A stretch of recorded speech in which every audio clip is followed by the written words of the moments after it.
বিধানসভায় সাংবাদিকদের সঙ্গে কথা বলেন রাজ্যের স্বাস্থ্য ও পরিবার কল্যাণ প্রতিমন্ত্রী চন্দ্রিমা ভট্টাচার্য। বিজেপিকে এক হাত নেন তিনি। আমাদের ট্যাক্সের টাকায় আমরা কি ট্যাক্স দিই ভাতা দেওয়ার জন্য?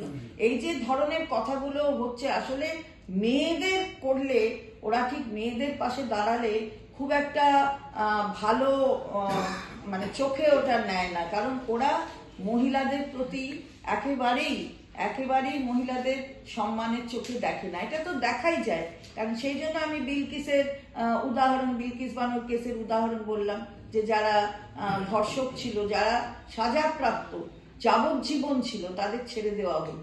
এবং সেটাও স্বাধীনতার দিন, কিন্তু 2023 সালে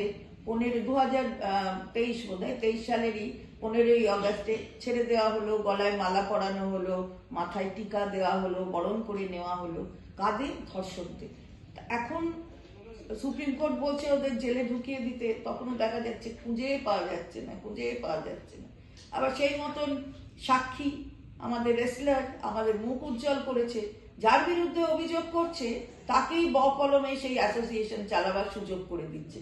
আমাদের যে মাননীয় সাংসদ ছিলেন, যার সাংসদ পদ বাতিল করে দেওয়া হয়েছে, মহুয়া মৈত্র, তাকে কিন্তু কিছু মানে যে প্রিন্সিপালস অফ ন্যাচারাল জাস্টিসের ভায়োলেশন হলো, যে যার এগেনস্টে বলছে যে কাগজপত্র নিয়ে ওরা ওকে ওর সাংসদ পদ বাতিল করলো, সেই কাগজপত্রগুলো পড়ার সময়টুকু দিল না, তার উত্তর দেওয়ার সময়টুকু দিল না। এটা হয় ভারতবর্ষে? তো ভারতবর্ষের সংবিধানকে বারে বারে লঙ্ঘিত করছি। আর তাই জন্য শঙ্কর ঘোষ মাননীয় বিধায়ক বলছিলেন, B.R. আম্বেদকরের পায়ের কাছ থেকে কি যেন শুনছিলেন, কে কাঁদছে, কু কু কু কু করে। সত্যিই কাঁদছে, B.R. আম্বেদকর কাঁদছেন, কারণ তিনি তো ড্রাফটিং কমিটির চেয়ারম্যান ছিলেন। রক্তাক্ত হচ্ছে সংবিধান, কাঁদছে। কি প্রেক্ষিতে উনি কি বলেছেন, ওনার সঙ্গে রাজ্যপালের কিরকম সম্পর্ক, মধুর না অম্লমধুর না কেমন, আমি তো জানি না।